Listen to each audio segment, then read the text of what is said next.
Hello, my dears. I am Joanna Takunis, and I welcome you to the Deconstruction of C-PTSD podcast. In this episode, we talk about how love is not enough. So, this episode is going to be a bit different again, because, for one, it is something that is so deeply painful and hard to accept that it is very difficult to talk about it. A deep wound almost all of us share. Some in great, some in lesser extent.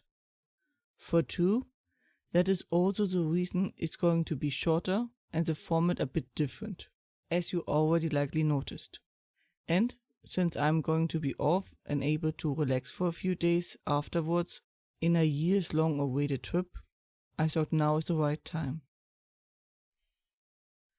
Love is not enough, and you can invest all your time and effort and love into a relationship, but it still won't be enough. No matter how much you do, you can't do the other person's job. If only one person is pushing, then all you do is go in circles. And you can't force the other person to do it. It is so incredibly frustrating and painful to see a potentially wonderful relationship fall apart because the other person just lets it happen. It all goes just down the drain, and all you can do is slow it down until you can't take it anymore because you are just exhausted. You can't fix someone else, you can only help them fix themselves. Them loving you doesn't take care of your needs or well-being, which are needed for a happy future. Love is not enough, as it is like pouring water in a bucket filled with holes. You might get it to rise to a certain level, but in the end it will always empty itself. It will never be enough. A caring person will try to change to fix these holes to prevent this from happening, but they need to want it.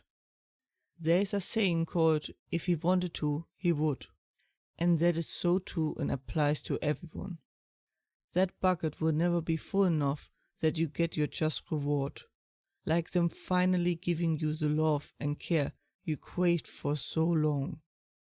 They might for a short time do it while the bucket is almost full and give you hope, but then return to the old habits, an endless cycle. Because true change comes from within and must be motivated from within. Love is not enough, and I really wish it was.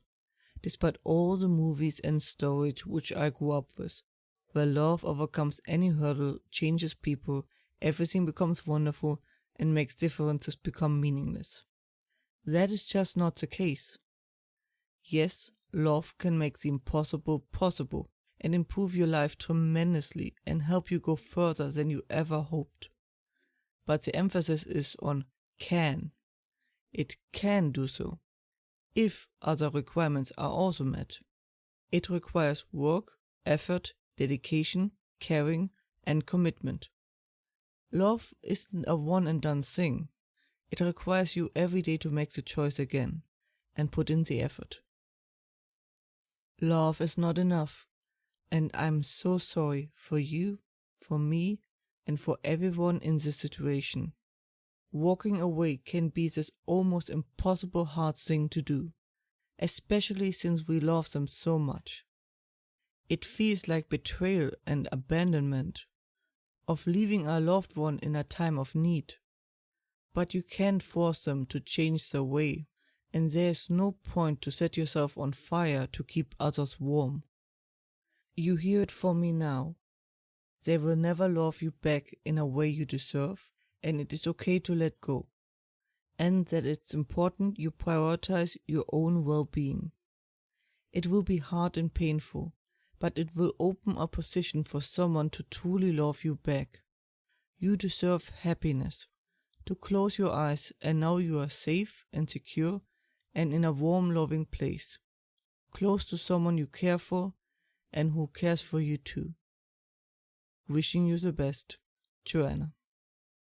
Thank you for watching. If you liked it, please leave a like and subscribe. Let me know what you think in the comments, my socials, or a message.